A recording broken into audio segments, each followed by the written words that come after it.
Karoline Leavitt wasn't your typical politician. At just 28 years old, she had already become a name people talked about, whether they loved her or hated her. Growing up in Nashua, New Hampshire, she was the kind of person who didn't shy away from speaking her mind. Her family often joked that she came out of the womb ready to debate. But it wasn't just talk. Karoline genuinely cared about making things better for the people around her. Her journey into politics started almost by accident. She was working as a community organizer, helping local businesses navigate tough regulations and red tape.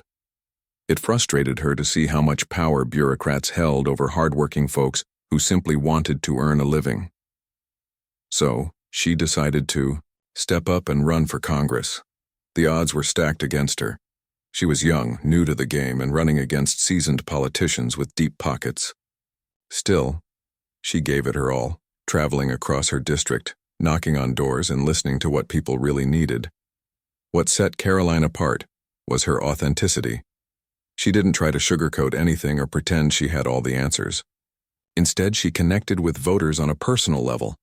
Whether it was talking to factory workers worried about their jobs or parents struggling to afford childcare, she listened without judgment and promised to fight for solutions that made sense. Her campaign slogan? Common sense, real results. Simple but powerful. Even though she lost that first election, something interesting happened along the way. People began to notice her. They admired her passion and honesty. Social media played a big role too. Clips of her fiery speeches at town halls went viral, catching the attention of both supporters and critics. Conservatives saw her as a rising star, someone who could shake up the status quo. Liberals, on the other hand, weren't so sure. Some dismissed her as naive, while others labeled her as extreme. But no matter what anyone said, one thing was clear. Karoline Leavitt wasn't going anywhere. As her profile grew, so did the scrutiny. National news outlets started paying attention, and not always in a good way. While some praised her fresh perspective, others painted her as a threat to progressive ideals. Reporters dug into her past looking for anything they could use against her, but Karoline took it all in stride. She knew being in the spotlight meant facing criticism, and she refused to let it knock her off course. Little did she know, this was only the beginning. A storm was brewing behind the scenes, one that would test her resolve like never before. The liberal media, eager to challenge her growing influence, was planning its next move, and it wouldn't be pretty. But Karoline? She was ready. The email arrived on a Tuesday morning, tucked between spam messages and routine updates. Karoline was sitting at her kitchen table, sipping coffee while going through her inbox. The subject line caught her eye. A fair discussion about your, policies. It seemed harmless enough. Just another request for an interview. She clicked it open and read the message. The sender introduced themselves as a producer from a well-known national news outlet. They praised her recent work in the community and expressed interest in featuring her on their program. Karoline felt a flicker of excitement. This was exactly the kind of opportunity she had been hoping for, a chance to share her ideas with a wider audience. She replied promptly, agreeing to the interview and asking for more details about the format and questions. The response came quickly, assuring her that the discussion would focus on her policies and vision for the future. Everything sounded professional and straightforward. What Karoline didn't know was that this wasn't going to be a normal interview. Behind the scenes, a team of reporters and producers were hard at work. These weren't just any journalists. They were some of the sharpest minds in liberal media, known for their ability to dismantle conservative figures during live broadcasts. Their goal wasn't to have a fair conversation.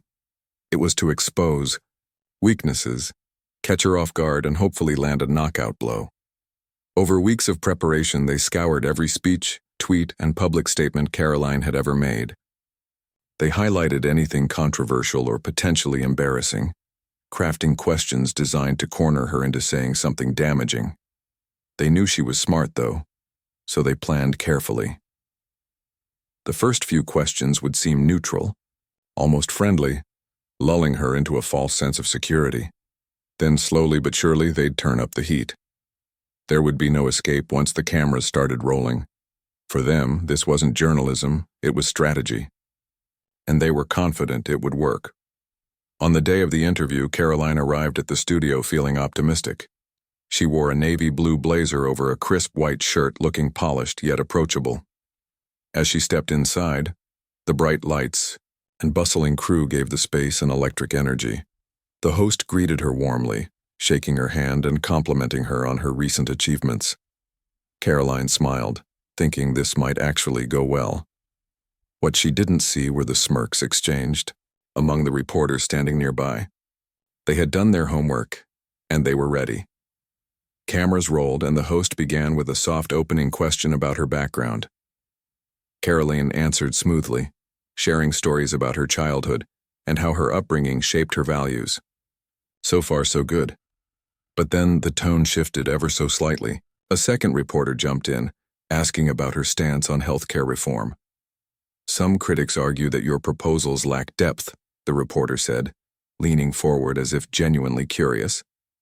"How do you respond to those concerns?" Karoline hesitated for only a moment before responding. She explained her belief in reducing government interference and empowering individuals to make their own choices.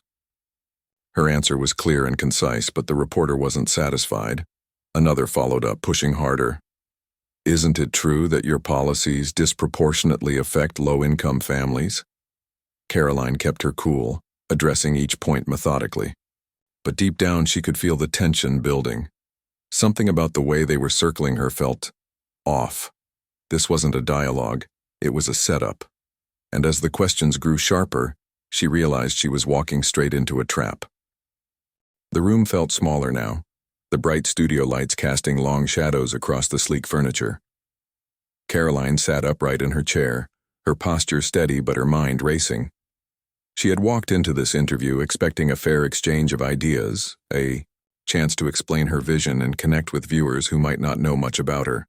Instead, she found herself under siege, bombarded by questions that weren't really questions at all. They were accusations dressed up as curiosity, designed to make her stumble. The host leaned back in his seat, nodding along as if he were merely facilitating a thoughtful discussion. But the reporters sitting off to the side, their expressions told a different story. One scribbled notes furiously, while another smirked faintly every time Karoline paused mid-sentence. It was subtle, almost imperceptible, but it was there. A quiet confidence that they'd already won before she even opened her mouth.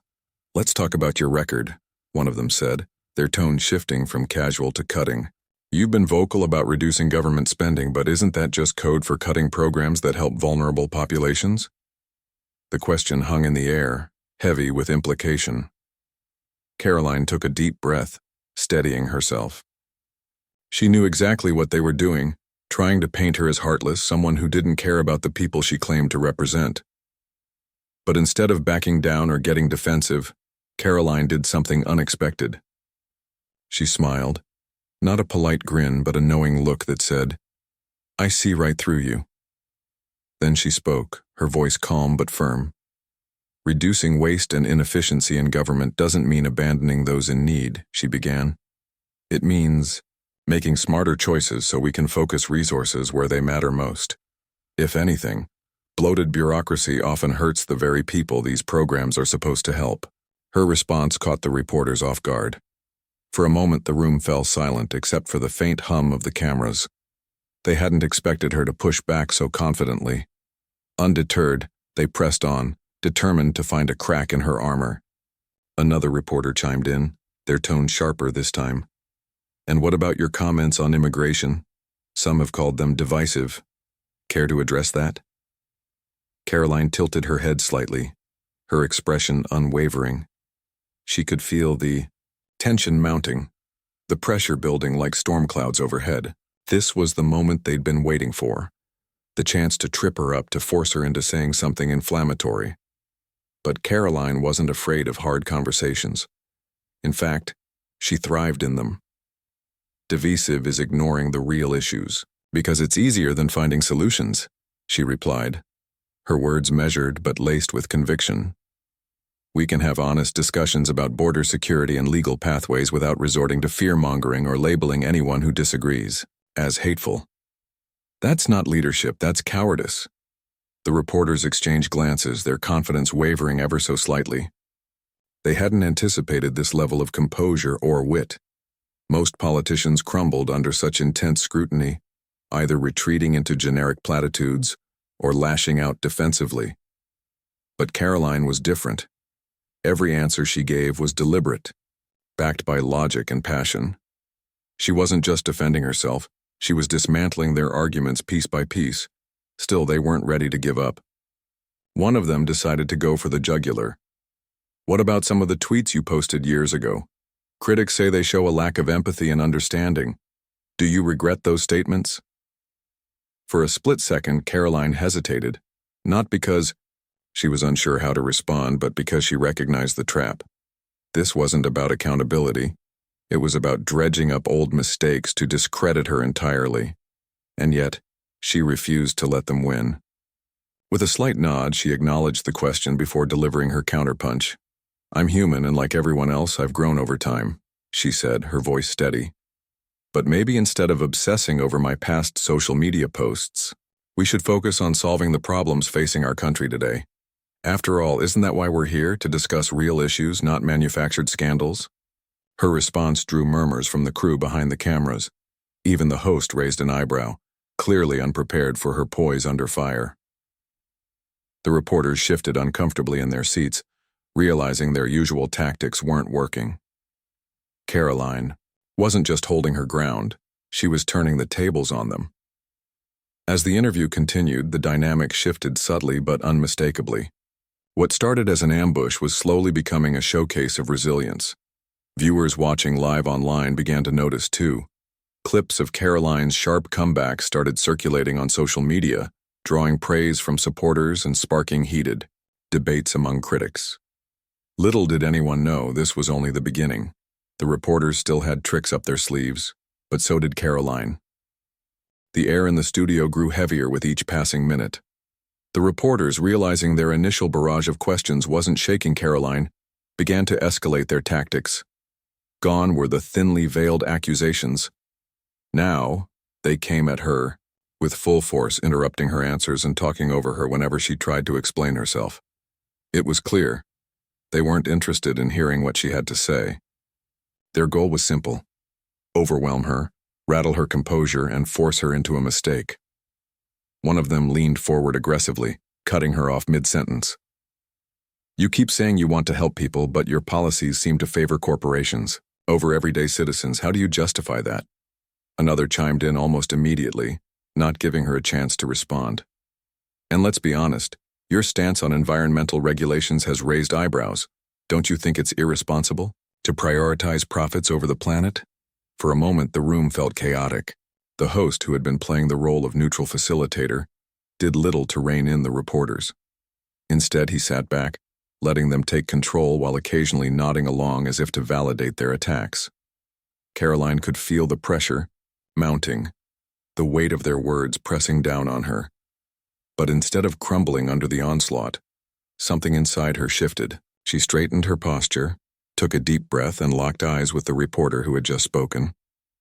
"Let me stop you right there," she said firmly, raising a hand to signal she wasn't going to be talked over anymore.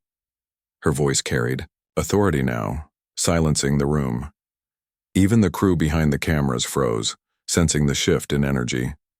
"If your idea of journalism involves interrupting someone every time they try to answer, then maybe we need to redefine what fairness looks like."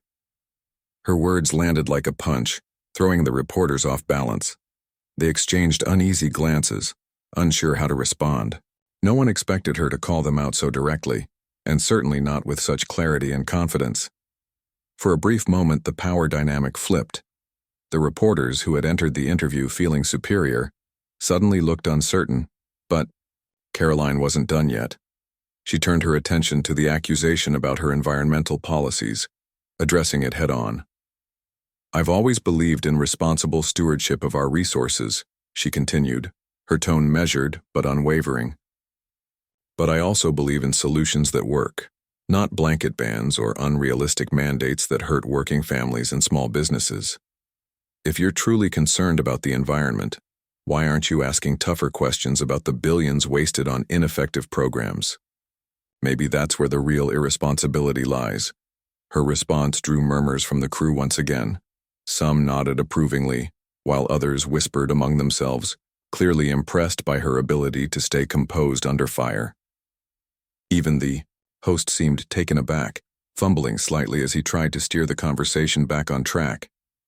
But Karoline wasn't about to let them regain control. She leaned forward slightly, her expression calm but piercing.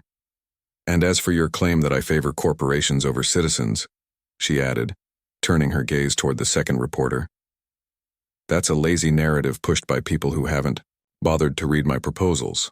I'm fighting for tax reforms that put more money back into the pockets of hardworking Americans, not corporate lobbyists.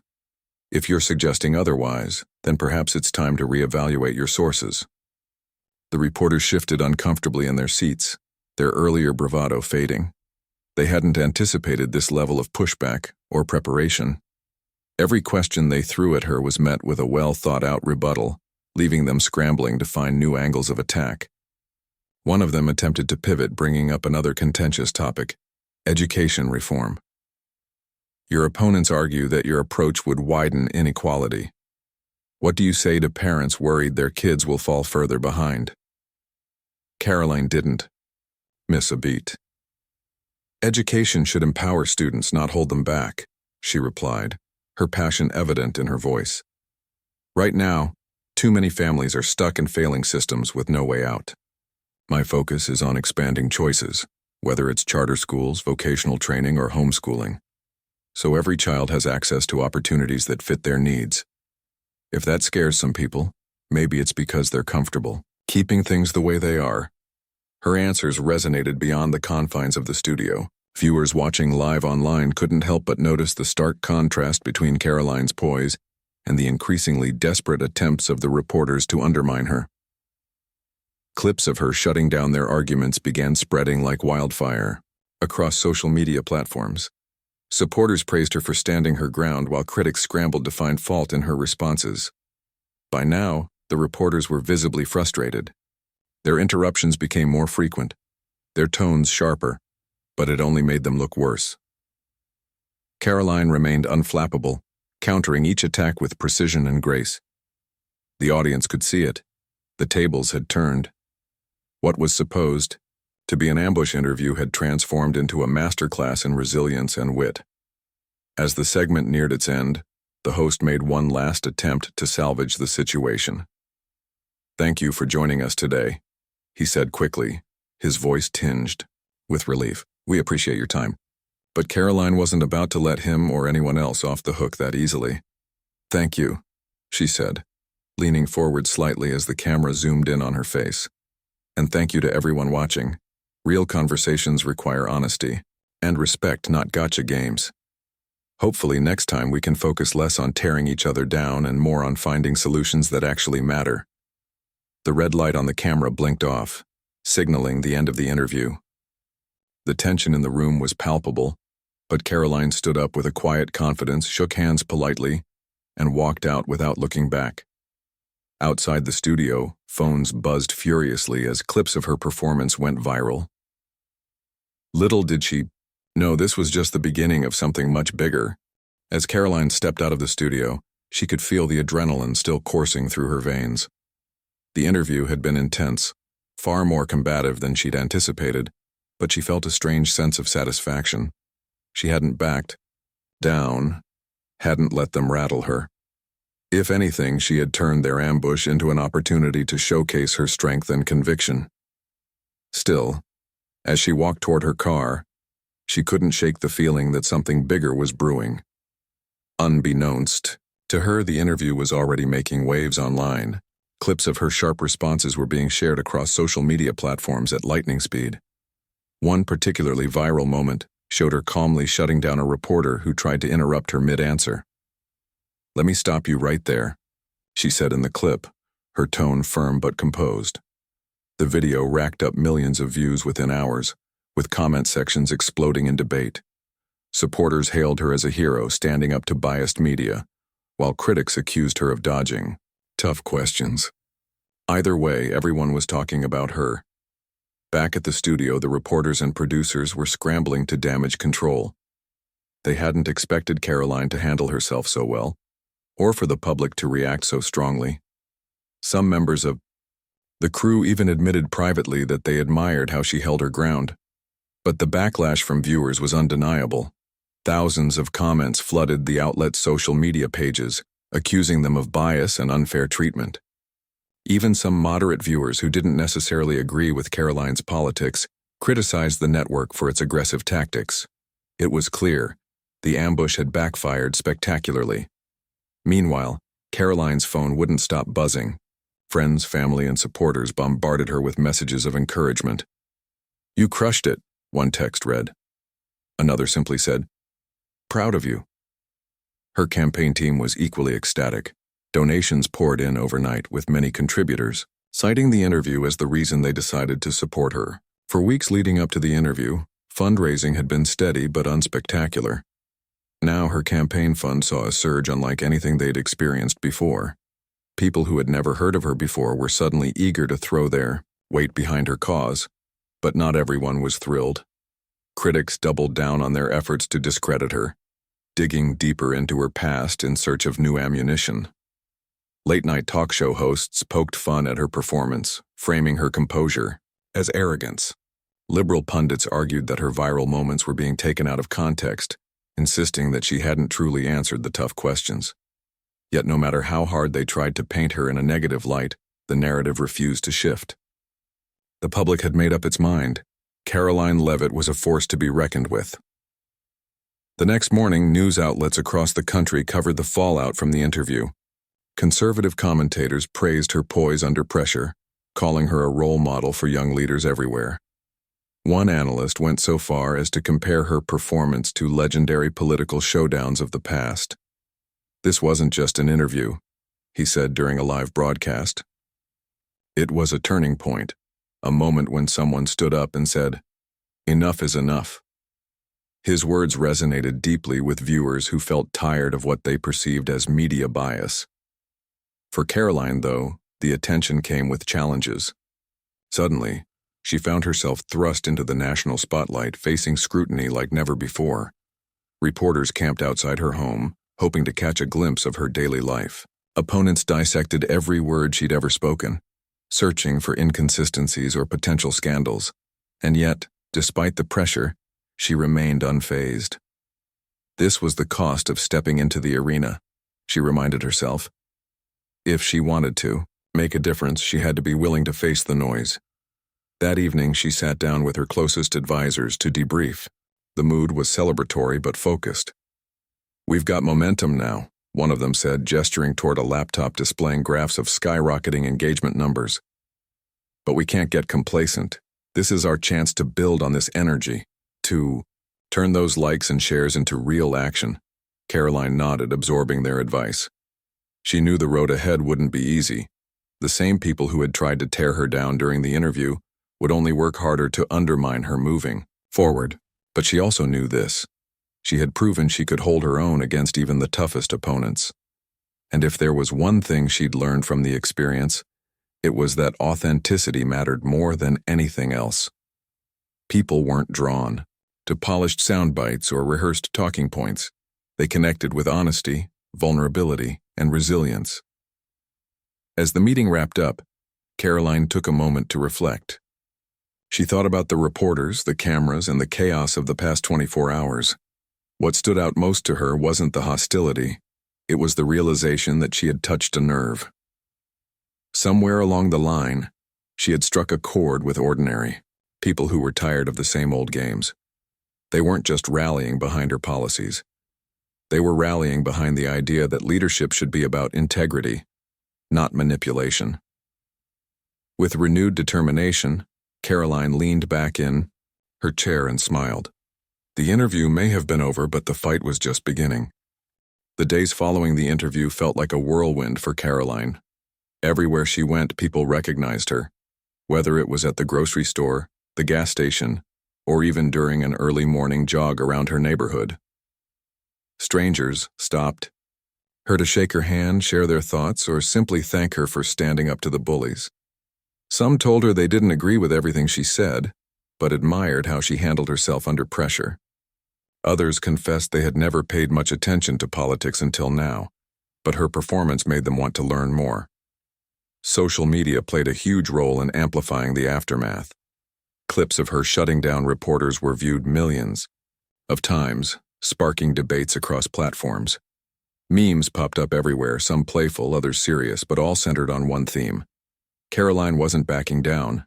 Supporters created hashtags like The Real Leadership and Stand With Karoline, flooding timelines with messages of encouragement. Even some moderate voices, who typically avoided taking sides, weighed in, praising her ability to stay composed when provoked. But not everyone was cheering. Critics worked overtime to dissect every word she'd said during the interview, looking for loopholes or inconsistencies. Late-night comedians mocked her tone, calling her too aggressive or accusing her of dodging questions altogether. One host quipped, "She didn't answer the questions, she answered back." The audience laughed, but it was clear that even her detractors couldn't ignore the buzz she had created. Love her or hate her, Karoline Leavitt was unavoidable, and that was exactly what she wanted. Back home, her campaign team scrambled to keep up with the sudden surge of interest. Phone lines rang nonstop as volunteers fielded calls from potential donors, curious voters, and even members of the press eager to book follow-up interviews. Merchandise orders skyrocketed, with fans clamoring for t-shirts, hats, and bumper stickers bearing her slogan, "Common sense, real results." Her website crashed twice in 24 hours due to overwhelming traffic, forcing the tech team to scramble for solutions. Through it all, Karoline stayed grounded. She knew better than anyone that viral moments didn't win elections. They sparked conversations. And if she wanted to turn this wave of momentum into lasting change, she needed to focus on the issues that mattered most to everyday people. So while her opponents obsessed over finding dirt on her past, she hit the road, visiting towns and cities across her state. She listened to voters' concerns, shared stories from her own life, and explained her vision for the future in simple, relatable terms. Her authenticity resonated deeply with those she met along the way. At a diner in a small rural town, a waitress approached her after serving breakfast. "I don't know much about politics," the woman admitted shyly, "but I saw you on TV and, well, you seemed real, like someone who actually cares." Karoline smiled warmly, thanking her for the kind words before asking about the challenges facing her community. By the time she left the diner, half the patrons had joined the conversation, sharing their hopes and frustrations openly. Word spread quickly about these grassroots efforts, further fueling her growing reputation as a leader willing to roll up her sleeves and connect with people where they were. Local news outlets began covering her visits, highlighting her emphasis on listening rather than lecturing. One reporter noted, "It's rare to see a politician spend so much time just talking to regular folks, not because they're trying to score points, but because they genuinely seem interested." Still, the attacks kept coming. Opponents launched ads painting her as divisive, using edited clips of the infamous interview to suggest she was hostile and unapproachable. Liberals accused her of exploiting the media controversy for personal gain, while conservatives warned she might alienate moderates with her fiery rhetoric. But instead of letting the criticism derail her, Karoline leaned into it. During a town hall meeting later that week, she addressed the backlash head-on. "I'm not here to please everyone," she told the crowd, her voice steady but heartfelt. "If I were, I wouldn't be worth your time. What I am here to do is fight for the things we all care about: better schools, safer streets, and opportunities for anyone willing to work for them. If that makes some people uncomfortable, so be it. Leadership isn't about avoiding tough conversations, it's about having them." Her honesty struck a chord. Attendees erupted in applause, many nodding in agreement. Afterward, several approached her privately to express their gratitude. One elderly man gripped her hand tightly, his eyes misty. "You remind me of my daughter," he said softly. "She passed away last year, but she always believed in standing up for what's right. Thank you for reminding me of her spirit." Moments like these reminded Karoline why she had entered politics in the first place. It wasn't for fame, power, or recognition. It was to make a difference. The interview may have been a defining moment, but it was these quiet, human connections that truly fueled her passion. As the weeks went by, the initial frenzy began to settle, replaced by a steady hum of support. Donors continued to pour in funds, volunteers signed up in droves, and endorsements rolled in from unexpected corners. Yet, despite the growing momentum, Karoline remained focused on the long game. She knew the road ahead would be filled with obstacles, and that her opponents wouldn't hesitate to throw everything they had at her. But she also knew something else. She had proven she could handle whatever came her way, and that realization gave her strength. The aftermath of the interview wasn't just a fleeting moment of fame, it became a turning point in Karoline's journey. For weeks, she reflected on what had happened and how it changed not only her campaign but also her perspective on leadership. The ambush had been designed to tear her down, yet it ended up doing the opposite. Instead of silencing her, it amplified her voice. More importantly, it taught her something valuable. Resilience isn't about never falling. It's about standing back up every time you do. Karoline realized that the media landscape, especially in today's hyper-polarized world, wasn't always about fairness or truth. It was often about agendas, clicks, and sensationalism. But, rather than letting that discourage her, she decided to use it as motivation. If people were going to scrutinize her every move, then she would give them something worth talking about, not scandals or sound bites, but real action and meaningful solutions. She doubled down on her commitment to transparency, knowing that trust was earned through consistency. Every speech she gave, every policy proposal she introduced, and every meeting she attended was rooted in one simple principle: authenticity. She didn't sugarcoat challenges or pretend to have all the answers. Instead, she invited people into the process, encouraging them to share their ideas and hold her accountable. "Politics doesn't work if it's done behind closed doors," she told a group of high school students during a town hall. "We need everyone at the table, not just politicians." Her growing influence also brought new responsibilities. Supporters looked to her as a symbol of resistance against bias and division, while critics continued to paint her as polarizing. Both sides came with pressure, but Karoline refused to let either define her. Instead, she focused on building bridges, where she could, and standing firm where she couldn't compromise. She knew not everyone would agree with her, and that was okay. What mattered most was staying true to her values and fighting for the people who believed in her. One of the biggest lessons she took from the experience was the importance of preparation.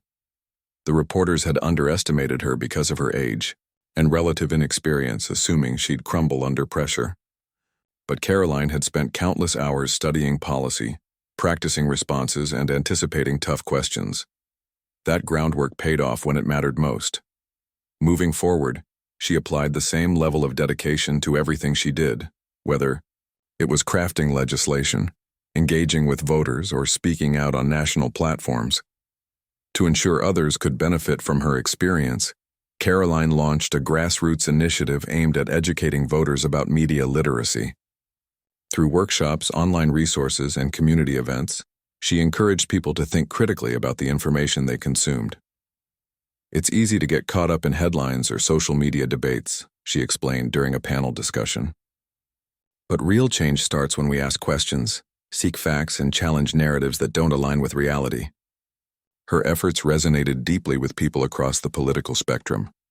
Even those who disagreed with her policies admired her willingness to tackle tough topics head-on. Some opponents softened their stance, acknowledging that while they might not see eye to eye with her, they respected her integrity and determination. Others remained staunchly critical, accusing her of using populist tactics to gain support. But Karoline didn't waste energy trying to win over skeptics.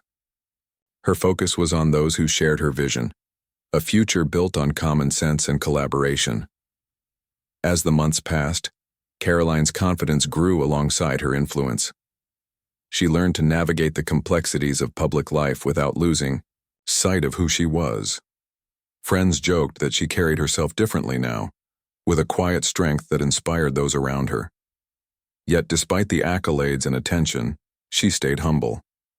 Success hadn't changed her core belief that leadership wasn't about titles or power, it was about service. Looking back, Karoline saw the ambush interview not as a low point but as a catalyst. It forced her to dig deep, confront her fears, and prove, to herself and others, that she was capable of handling whatever came her way.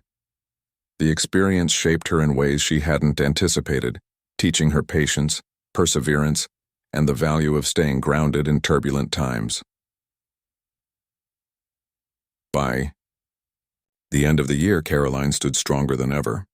Her campaign had gained unprecedented momentum, fueled by grassroots support and a clear message of hope and accountability. Challenges still lay ahead, of course. Elections are never won easily, but she faced them with renewed purpose. No matter what obstacles arose, one thing was certain. Karoline Leavitt wouldn't back down, and neither would the people who believed in her. As the campaign season rolled on, Karoline found herself in a rhythm that balanced grit and grace. The early mornings began with cups of coffee and stacks of briefing notes, while evenings were spent shaking hands at local events or answering questions from curious voters. Her days were long, often stretching late into the night, but she thrived on the energy of it all. Each interaction reminded her why she had stepped into this arena, to make life better for the people who felt forgotten by the system. One chilly October evening, Karoline stood under a flickering street lamp in a small town square, addressing a modest crowd gathered to hear her speak. The air smelled of autumn leaves and wood smoke, and the faint hum of conversation filled the space as families huddled together against the cold. She didn't have a fancy stage or spotlights, just a portable microphone and a genuine desire to connect. As she spoke about the importance of local businesses, affordable health care, and education reform, something remarkable happened. People listened, not because they agreed with everything she said, but because they believed she cared. Afterward, a young woman approached her, clutching a toddler in one arm and a notebook in the other. "I don't know much about politics," she admitted nervously, "but I've been following your story since that interview. You're not afraid to say what you think, even when it's hard. That means a lot to me." Karoline smiled warmly, thanking her before asking about her concerns. They talked for nearly 10 minutes, discussing childcare costs, workplace flexibility, and how policies could be tailored to help working parents. By the time they parted ways, the woman looked less anxious and more hopeful. A small victory, but one that mattered deeply. These moments kept Karoline grounded. Amid the chaos of campaigns, the endless travel, the debates, the relentless scrutiny, it was easy to lose sight of the human element. But these conversations reminded her that behind every vote was a person with dreams, struggles, and hopes for the future. It wasn't about winning an election, it was about earning trust, one connection at a time. Of course, not every day was filled with heartwarming exchanges. Critics continued to attack her, sometimes unfairly, twisting her words or cherry-picking statements to paint her in a negative light. Anonymous trolls flooded her social media accounts with hateful comments, and opponents launched smear campaigns designed to cast doubt on her character. At first, it stung. How could anyone spread such falsehoods? But over time, she learned to let it roll off her shoulders. "If they're spending their time tearing me down," she told her team during a strategy meeting, "it means we're doing something right." Her resilience inspired those around her. Volunteers poured countless hours into organizing events, making phone calls, and knocking on doors. Campaign staffers worked tirelessly, fueled by a shared belief in the mission. Even skeptics who initially doubted her abilities warmed up to her determination and authenticity. One veteran political strategist confessed to a colleague, "I didn't think she'd last this long, but she's proving us wrong every step of the way." The final stretch of the campaign brought its own set of challenges. Debates grew heated. Rival candidates lobbed personal attacks, and the stakes couldn't have been higher. Yet through it all, Karoline remained steady. She refused to stoop to negativity, instead focusing on solutions and uplifting messages. During a televised debate, An opponent accused her of being out of touch with rural communities. Without missing a beat, she replied, "I may not live in your district, but I've walked your fields, sat at your kitchen tables, and listened to your stories. If that's out of touch, then maybe we need to redefine what leadership looks like." Her response drew applause from the audience and praise from commentators afterward. Some called it a defining moment of the race, proof that she could handle pressure without losing her humanity. Others dismissed it as rehearsed rhetoric, but no one could deny the impact she was having on voters. On election night, the atmosphere was electric. Supporters packed into a rented hall decorated with balloons and banners bearing her slogan. Volunteers hugged each other tightly, nerves buzzing as results trickled in. When the numbers finally came in, showing her securing a decisive victory, the room erupted in cheers. Tears streamed down faces, young and old, as they celebrated not just a win, but a movement. Karoline took the stage to thank everyone who had stood by her side. Her voice cracked with emotion as she spoke about the journey, the challenges, and the unwavering support of ordinary people who dared to believe in change. "This isn't my victory," she said, scanning the sea of smiling faces. "It belongs to all of you, to the teachers, farmers, factory workers, and families who reminded me every single day why this fight matters. Together we proved that courage and conviction can overcome anything." As fireworks lit up the sky outside, marking the end of one chapter and the beginning of another, Karoline felt a profound sense of gratitude. The road ahead wouldn't be easy, governing never is, but she was ready. For the first time in months, she allowed herself to breathe, to savor the moment, and to dream big about what the future might hold. And so, with hope in her heart and purpose in her stride, Karoline Leavitt stepped forward into the next phase of her journey, determined to leave the world a little better than she found it.